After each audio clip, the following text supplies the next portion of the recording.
Think we're live. Okay.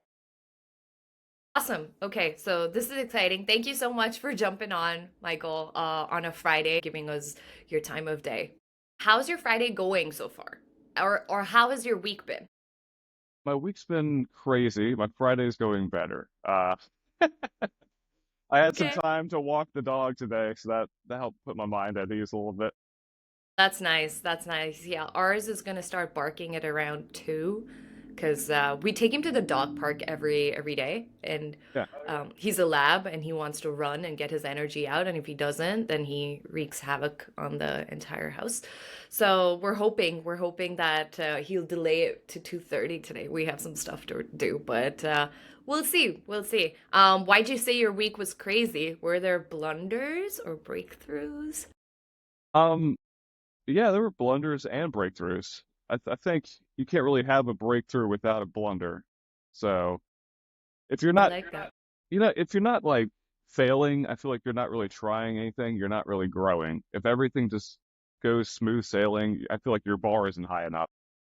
Yeah, that's true. That makes sense. And I like the you can't have a breakthrough without a blunder. I was Yeah. looking for a tagline, so I'm gonna play around with that and see what comes of it. That's pretty cool. But anyway, before we meander around or I take you guys on tangents, why don't you introduce yourself to the audience and we'll get started from there. Sure. My name is Michael Parrish. I have an AI newsletter called Bot Eat Brain. It has over 22,000 subscribers. I was the head writer for about 2 years, and then I purchased the company about 4 months ago. Damn, so you're pretty new to being the owner of Bot Brain. Brand new. Yeah, it's been a journey for sure. How has the journey been from being a head writer to an owner? Like what are the main differences that you see? That's a great question. Yeah, I figured when I just got the newsletter, it would essentially be I would be doing the writing like I had been doing, and then there'd be a little more administrative responsibilities, but overall it would be the same, and that was completely wrong. So it's been a heck of a transition, but it forces you to learn so much in such a quick amount of time, and I'm grateful for it now because actually when I first bought the newsletter, Hmm. pretty much actually the day afterwards, I celebrated with Anthony, who is the owner, Anthony Castro. If you're not following him yet, Yes. he's Yes. awesome, and he He's really amazing. knows his stuff. And so the day afterwards, we celebrated. We did a virtual toast, and he's like, "I wish you good luck." I was like, "Thank you." And I sent the first newsletter, and there's a humongous technical glitch, and I started losing subscribers. What happened was there was a link that was broken in that first article. And so Google marked that newsletter as uh, potentially dangerous. And so I figured it was just a fluke. And for that week, I kept sending out the newsletters as usual. And the subscriber rate, I mean, it's literally like the graph is like this, growing, growing, growing. I buy the newsletter. The day afterwards, it goes, it was awful. Man, oh man, talk about like the first day blunder. But Yeah. how did you find out about it? Did Google reach out to you about it? How Luck, did that go? luckily, Body Brain has such a engaged and loyal fan base that actually many subscribers reached out to me and let me know. They're like, "Hey, Google's marking this as suspicious, and it's one of my favorite newsletters. Like, please don't stop." I was like, "Okay." So the first one I thought it was just a fluke, and then the Right. fourth one I started really, really panicking. And so we pretty much checked everything that there was to check. We checked like the DNS servers, Cloudflare, all that stuff. And it ended up just being our sponsor link was a .xyz. And apparently, for those listening, do not use .xyz links in your newsletter because for some reason Google will mark it as potentially dangerous. So we changed that, and then everything was absolutely fine. That's interesting. I don't know, this might be just like a hunch, but a lot of crypto companies and a lot of blockchain companies use .xyz. Um, I don't know. I don't know. I used to work in the crypto industry for like a year and a half. And yeah, so I know the amount of flack we got and the number of people who did not like the crypto community. Yeah. Maybe because I don't know if Google has some sort of policy against it. So, are there any companies that sponsor you now that have a XYZ? And if yes, how do you deal with that? I pretty much explicitly tell them. We actually ran into that a couple weeks ago. It was a perfect newsletter sponsor fit. It's an AI tool it's to boost your productivity with AI, which is our exact right. And everything was good. And then I realized it was an XYZ domain. And I was like, I can't do it. I'm sorry.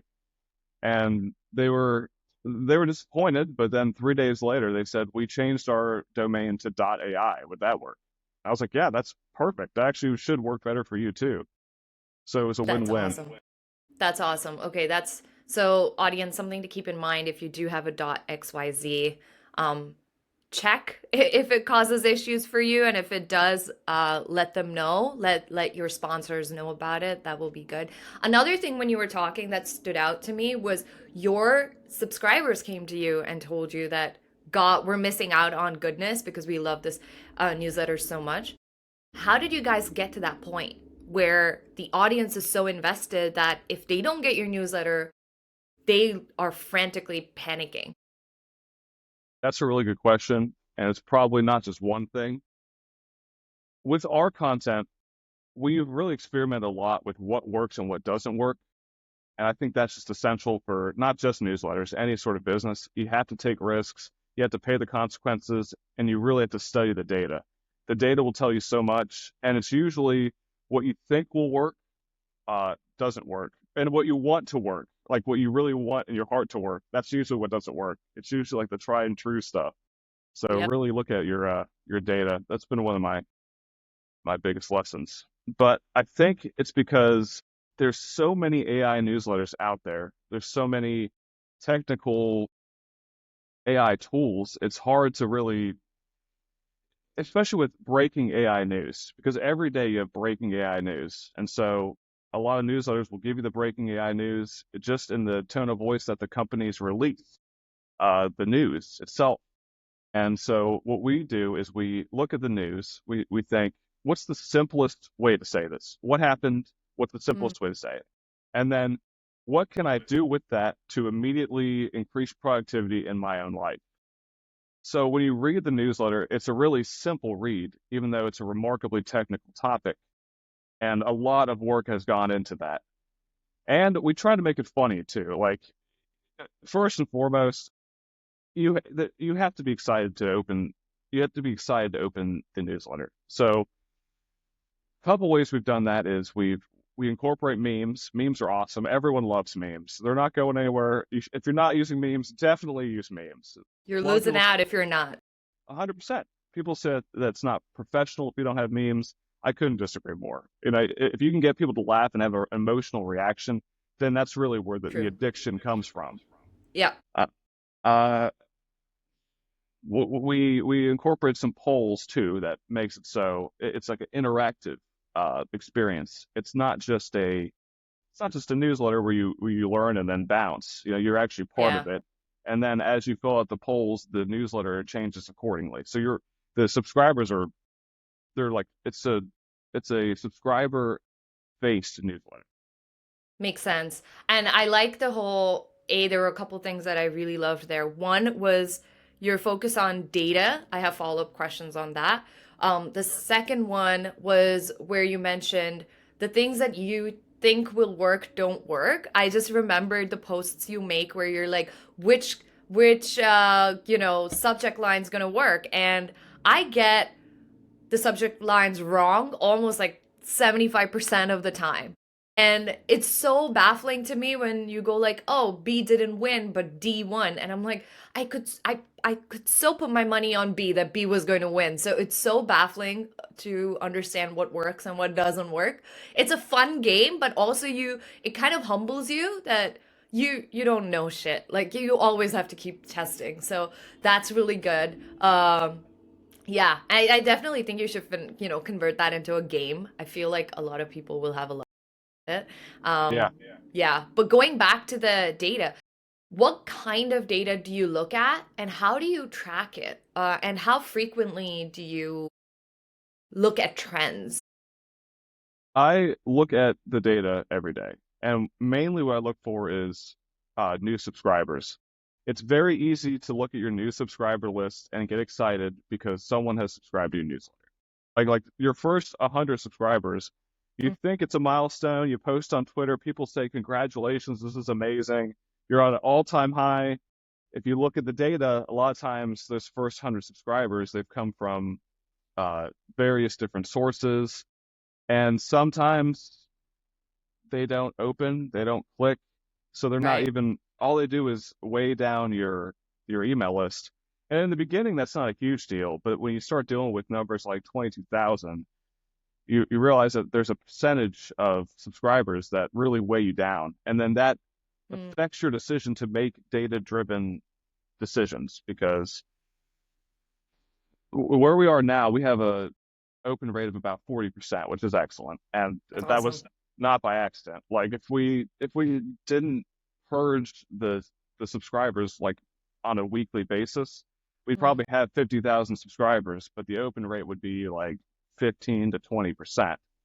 right. Yeah. So then if like someone opens an email and clicks on it, and then other people don't open other emails, it's harder to tell with that kind of number.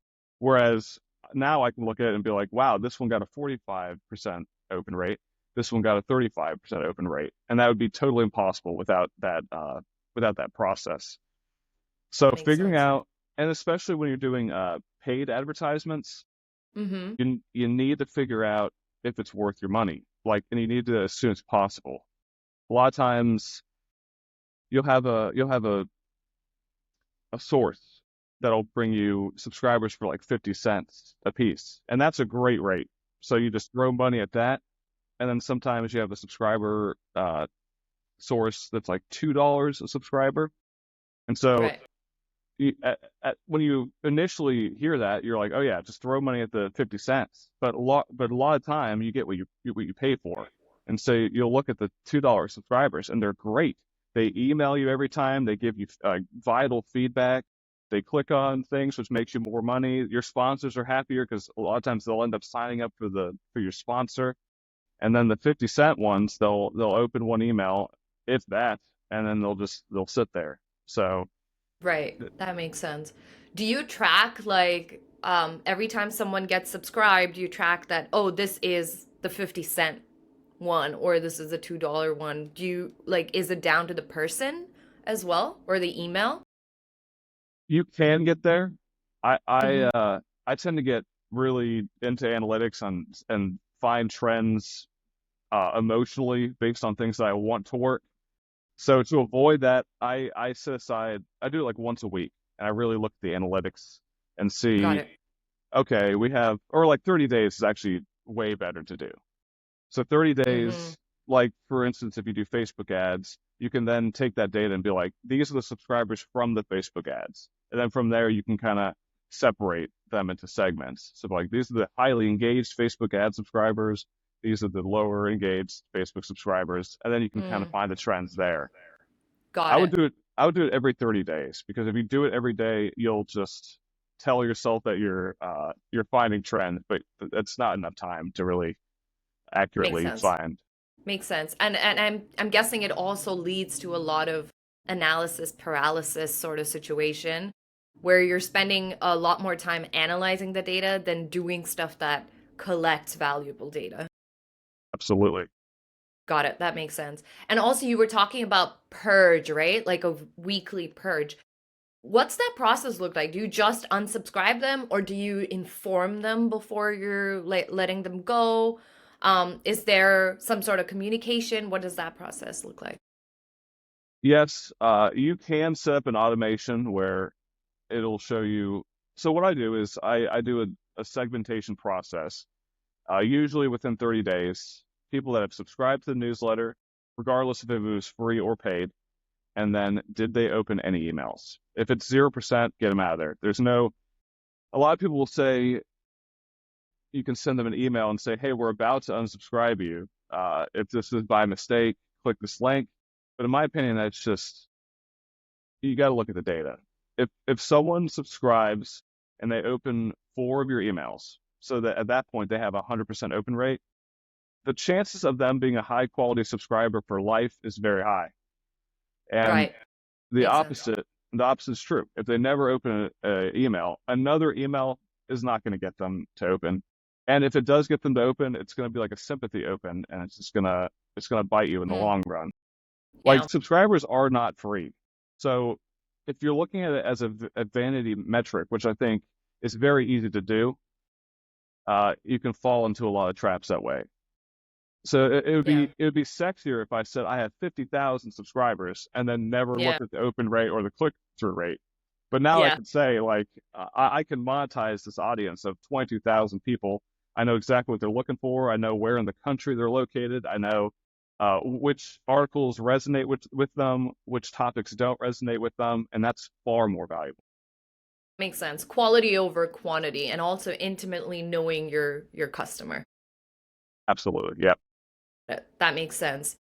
Wow. I know we went into a weed, but I did have another question. It will come back to me. But until then, I have another question. You recently got offers to, getting acquired. Congratulations on that. That's Thank you.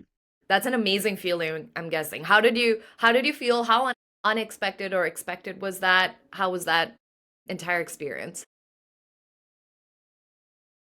It was humbling. I'm used to offers that are insulting, I'll give you 25,000, I'll give you 50,000, and you just want to be polite. You don't want to say no. I mean, you don't want to like hurt anyone's feelings or burn any bridges, but I was really used to those because those come in all the time. But the first $100,000 offer, I was like, this can't be real.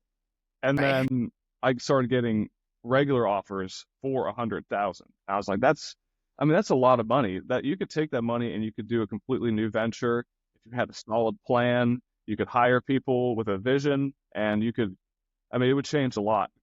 But 100,000 wasn't enough for me to pull the trigger. And then I got that one offer for 150,000, and I almost went through with it. We did I showed my financials on my side. We drafted up a contract, and I was just like, if someone's offering me 150,000 at this point, like the Body Brain became a newsletter in September of 2022.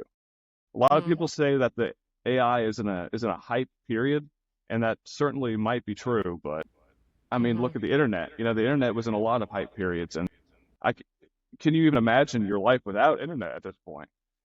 So I Yeah. think AI is going to be that sort of thing. I mean, every company is incorporating AI into their workflows. And then there's so many other opportunities uh that when you really dig in, I mean, we have like Hmm.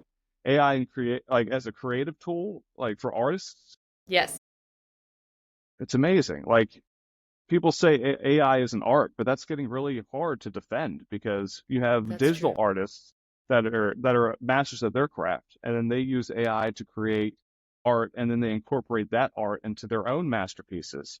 So you Yeah. have art that wouldn't be created otherwise. That's being created. You have AI tools that can create music, even if you don't copy and Yeah. paste that. If you're a musician, you can, and you're in like a writing block, you can literally tell the AI model what you have thus far and what key it's in, the lyrics that you have, and then it can give you an avenue to maybe creating the bridge, creating the outro, and so like the sky's the limit. I don't see it going anywhere. That's true. And the whole digital art is so fascinating to me because, as I mentioned, I was in the crypto space, and one of the Yeah, tools that we were like dealing with was how to integrate blockchain into the art industry because of this problem where AI is coming and creating so much art that it's very hard to distinguish between a human made art and like a digital, like a AI made art. And ownership becomes a big topic of discussion there.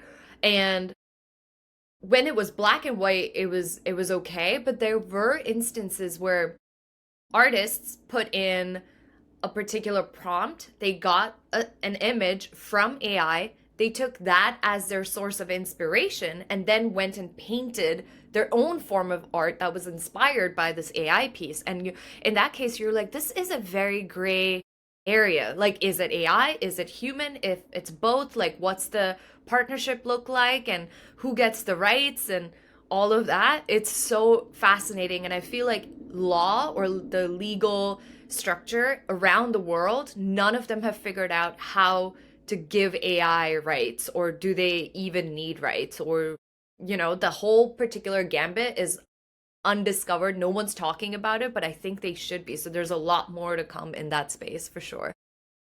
Absolutely. There was a court case where they decided that an AI model doesn't have rights.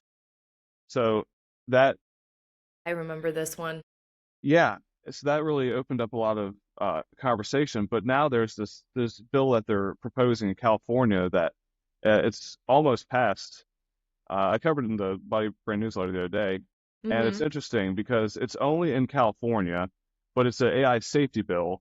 So it would definitely, for the AI firms, it would put a lot of safety guardrails on them that would inhibit innovation, Yeah, but it would also make the AI process more transparent and workable.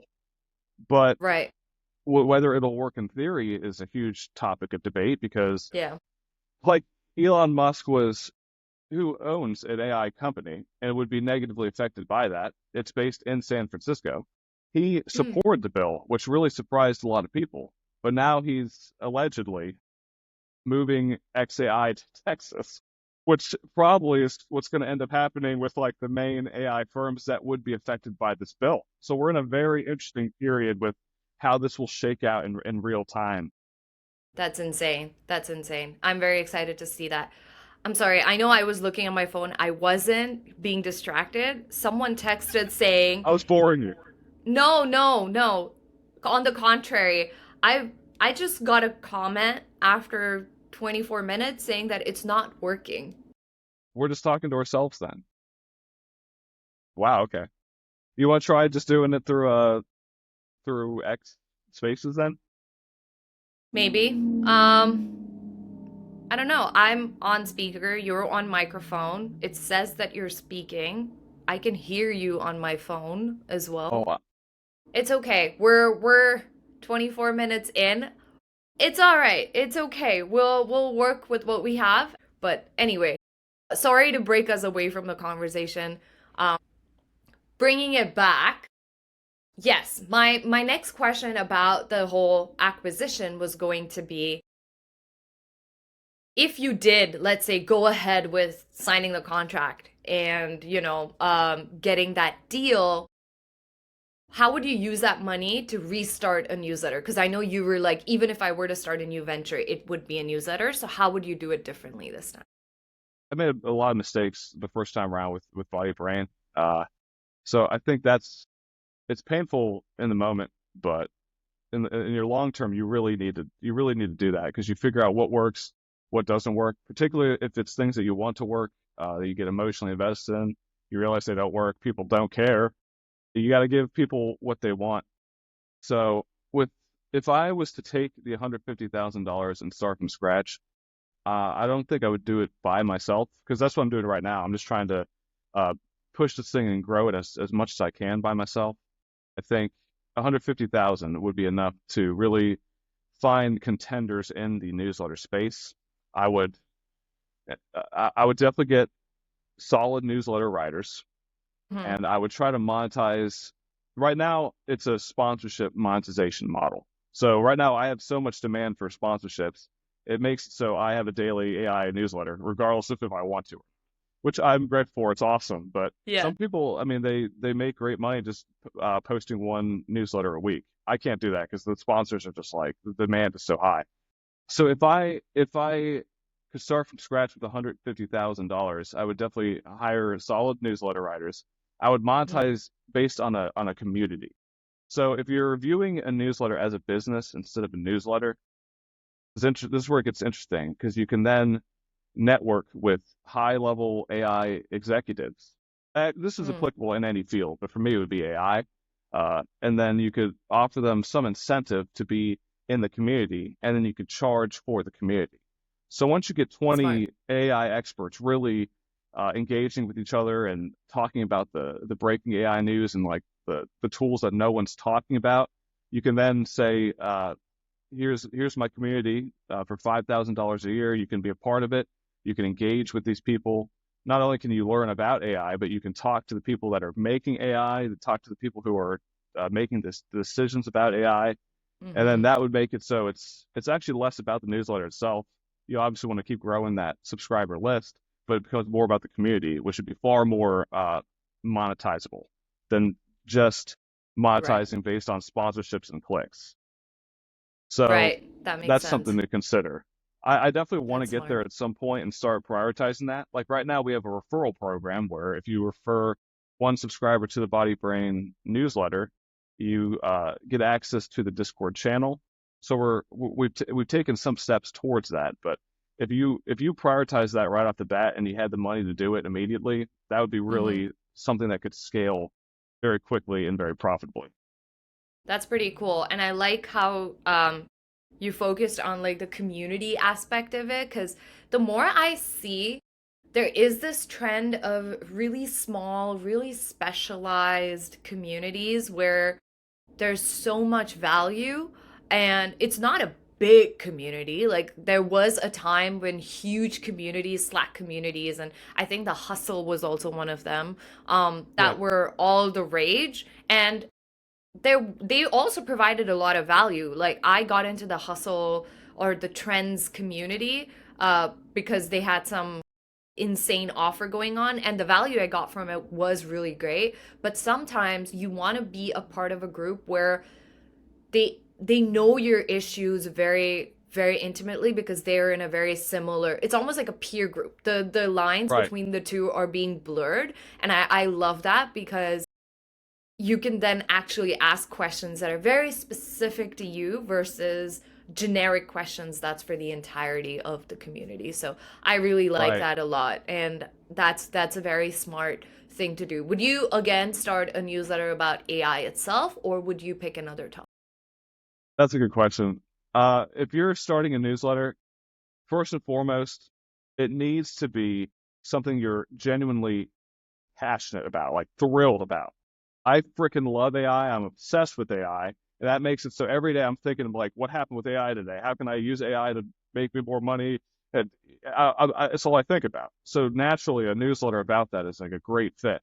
So it makes it so if you've spent 18 hours that day on the newsletter, you're not like absolutely tapped out. You still have something in the tank. So that's first and foremost. You have to be passionate about it. And it also has to be profitable. Like you have and Yes. if it's not currently profitable, you have to make it profitable. You can't Mm, just write a yeah. newsletter. You have to, if you write a newsletter with the intention of eventually monetizing it's a great hobby, but there's better hobbies out there. It's going to suck up a lot of your time for the amount of Yeah. joy it brings you. Yeah. Yeah. So, Absolutely. so if you view, I mean, you could jet ski, there's all kinds of, you could skydive, you could create art, there's other things you could do. A million other things you can choose from. Yeah. Yeah. But if you view it as a business, you're just going to make much more data-driven, long-term, successful decisions. You're going to think about it differently. It's going to be less about like what would bring me joy to write today, and much more about how could I how could I give something how could I put something out into the universe that people love and be rewarded for that. It's a completely different mindset. Um, well, I'm sorry. What was your question? I went off No, my on a tangent. question was, no, I think you still answered it. The question Okay. was, would you pick AI again, or what else would you write about? That was, Yeah. Um, I think I probably would make it a little more niche just because there's so many AI newsletters out there. yes, So like if you say you have an AI newsletter, it's at the point people are like, oh yeah, of course you do. Like everyone has an AI newsletter. So maybe if it fair. was, and to be fair, I do make it so it's like the breaking AI news in the industry, and then how to take it, and and it's more of like an AI productivity newsletter than just an AI Right. newsletter. But maybe I would do like an AI creativity newsletter, like how to use. Like I did a live stream the other day, and it was just I got a question like, what does from Emily, one of our subscribers. She emailed me, "What does artificial intelligence say about God?" And so I was about to type it, and I was like, "What a topic! Like that's an incredible." And so I just spent like I Yeah. think the live stream was 4 hours, and I tried different models. Like I got to describe God, I got to describe heaven, I got to create songs about God, I got to create like images of what it thinks God looks like, and it really opened up like this really interesting ethereal, huge topic. And I was World. like, yeah. And I was like, you could do that with any sort of huge topic with AI that That's true. you would typically have to either go to like literature or talk to other people, which is also great to do, but it was just so fascinating. I was like, there's something here, and it performed well. And I was like, so yeah, and that came from a subscriber who is loyal to Body Brain, who has read the newsletter tons and Right. genuinely had that curiosity. So if she's asking that question, uh, she's not the only one that's answering or asking that question. So That's true. That was, I think, was that before the live where you were comparing Claude and ChatGPT? I think it was before that. Before that, because I Yeah. attended that. That was my first like AI X spaces that I attended of yours. Okay. And I remember seeing something before that. Yep. And it's on Facebook and it's on YouTube as well. Awesome. Yeah, I'll go check that out because that's a very fascinating topic. I wonder if it would give you different answers if you mention different religions or different Uh, criteria and all of yeah. that. That's another, you can play around with so many levers, which is very exciting. So, yeah. What did I? Okay, that was the tangent. See, it's not just you. Like I also get carried away in those tangents. But no, this is super, super helpful. I do have a question though. If someone was starting a newsletter today, what are some things you would tell them? And this is a personal question of mine. Would you recommend he or she hire a copywriter to do it for them? Because I was looking into it and I was like, I have a lot of thoughts. I don't know if I have the time and the bandwidth to write a newsletter, but should I pay someone to do it for me or should I keep it real and just do it myself? I think at the beginning, it's crucial to get as much data as possible. And I think the only way that you can really do that is to do it yourself and to try different things. Like Mm, you have a Twitter, and people are very engaged in your Twitter. They want to hear what you think, which is mm-hmm. what a newsletter is really. Yeah. I would see what works organically, and Mm-hmm. then when you figure out what works organically, then I would take your money and I would put it towards that. If you Got just it. take money and throw it into the void, I think that's a recipe for disaster. It does work, especially if you find the right person. That method will work because they'll know what works.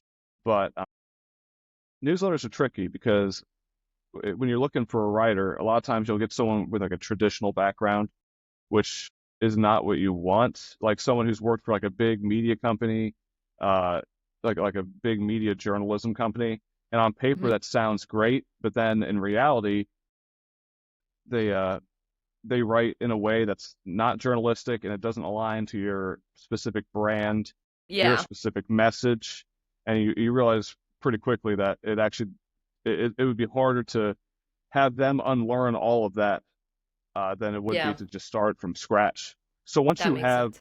once you have about 20 posts and you see what has worked and what hasn't worked, you've gotten some feedback, Mm-hmm. then you can really develop a strategy, and then you can get people to take it off your plate if you absolutely do that because you can't do it all by yourself.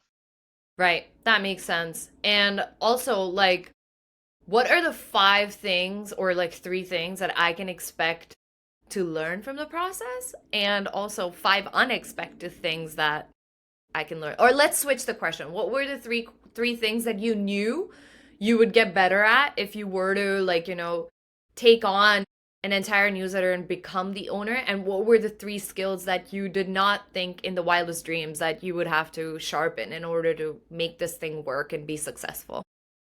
That's a great question. I knew I had to become a better writer, obviously, because I'm writing the thing every day. I knew that I would have to be better at sales and client management because you're dealing with sponsors. You want to make sure that, first of all, you attract them. So that's marketing. Second of all, you understand what their product is. So you're not just slapping it in there and then it performs bad inevitably. You want to Yeah. understand how it benefits you and how it benefits your audience. So sponsorship process, I guess, could be all one skill. And then I knew, what else did I know? I So that knew was, that was sorry, two, right? sales, marketing, Yeah. and writing. Okay, that's three. Yeah. That's three. Okay. I knew I was going to get better at those things, and I have, just because I've been doing it. I definitely did not expect uh, how much time it was going to take. So as a result, I've really had to get better with my time management. Hmm. Uh, I've had to learn to say no a lot more than I thought. Sponsors will come to me and it just won't be a good fit, and it like Right. it hurts because I'm like, that's money that I'm just leaving on the table. But at the end of the Yeah. day, it won't work for the newsletter. It won't work for them, so they'll be unhappy with the sponsorship, and then it won't work for the audience. Like Beehive's ad network is great because no matter where you are in your newsletter journey, you can immediately monetize it through cost per click ads. Hmm. So what I see a lot of newsletters doing is there's these like THC gummies, which, they could be fun or whatever, but if I put an ad for THC gummies in my AI newsletter, it's just such a left curve that people are just like, oh yeah, you put this in there for the money, you Yeah. know? Yeah. Yeah. Yeah. So, There's no connection whatsoever. right, exactly. Yeah. Now, if you have like an art newsletter or a relaxation mindfulness newsletter, that would be like a Yeah. perfect fit. But Yeah. That's true. so you Just got to be, just because they're giving you money doesn't mean that you put anything and everything, because in the short term, yes, it helps you or it helps boost the numbers, but long term it kind of affects the your brand, and it affects also the type of sponsors you attract, I guess, exactly. right? Okay. Absolutely. Yeah, when I first started writing for Body Brain, I was always I was always hungry for more. I just love the process. It was brutal learning. Anthony had a very specific style, and a lot of his, I would say 60% of his style is still exactly how Body Brain is. I just wouldn't touch it. He's created that style through painful trial and error too. So, uh, but for me, I was like, why don't we do it? Why don't we do it every day? I was just, and I was like, I was willing to Yeah. write every day. Like, let's do it. And then I realized the time management issue, and it has to be a perfect fit, and all of that takes time. You can't Yeah. just look at an ad, say, oh, it says AI, it's going to be a good fit. Boom, collect the money, put it in the ad. Like that, if you do that, you're going to get like I've had emails where it's like, why are you pushing this product at me? I was like, really? I thought it was a Wow. good fit. And then I'll look into the product and be like, yeah, yeah, why did I put it Hmm. in there? It's just because it said AI. So Yeah. it's Yeah, that makes sense. And a lot of people slap AI on it just because yeah, it's the new hot thing. yeah. And it makes you more money when you do that, 100%. That's true. Yeah. Investors will throw money at you, Yeah, and customers will be like, "Oh, machine learning," even though there's no machine learning. They don't know what machine learning is, so they'll be like, "Oh, okay, this must be better than the other tool I'm using because they don't mention machine learning." Yeah, that makes sense. But how much time do you spend then? Like, let's say, yes, writing is a big part of it, but also filtering through these sponsorships and doing your background check on these products. Like, how much time do you take on a daily basis? that's a really good question. To write the newsletter, it takes me about 4 hours, 5 hours. And then I'm at least thinking about marketing, client outreach, and client management all of the time. And it comes naturally to me because I have a marketing business as well. I have a marketing and a web development business. And actually Awesome. that's how I got the writing gig for Body Brain. Uh Got it. so so that comes pretty naturally to me. So but that process, and you're also dealing with sponsors all around the world. So in some way you kind of have to be on call not 24/7, but as long as you're awake, it doesn't hurt Yeah. to look and see, because a lot of times you'll just let a deal slip through the cracks because they'll say, can you book this date? And you'll be like, I booked the date, and they'll be like, sorry, I already have another sponsor, maybe next month. And maybe next month is usually always a no. Right, right. That's annoying though, for them to come through and say, "Hey, we'll do it," and then they like drop out last minute. Is there like a time limit where you say, "Okay, you know how if you do a cancellation within the 24-hour window, you kind of lose your appointment, but you're they also take your money." Do you do Yeah. something like that where you're like you can pull out, let's say 48 hours before the issue goes out, but not after? Um, I don't have a concrete process for that, just because with the amount of people that want to sponsor the newsletter at all times, I don't really have to. Okay, So that's good. even if I have a sponsor that's like, let's say I was writing a newsletter tomorrow and I had a sponsor lined up, and then today they said can't do it, sorry. I could. There's three sponsors I could slap in that space right now. But if I That's didn't, awesome. when you're first starting out, you probably will run into that quite a bit, because your Mm. prices inevitably will be very low, so that you can just get some sort of sponsor. And yeah, so yeah, I haven't really run into too much issues with that lately, but I used to run That's into good. issues with that a lot.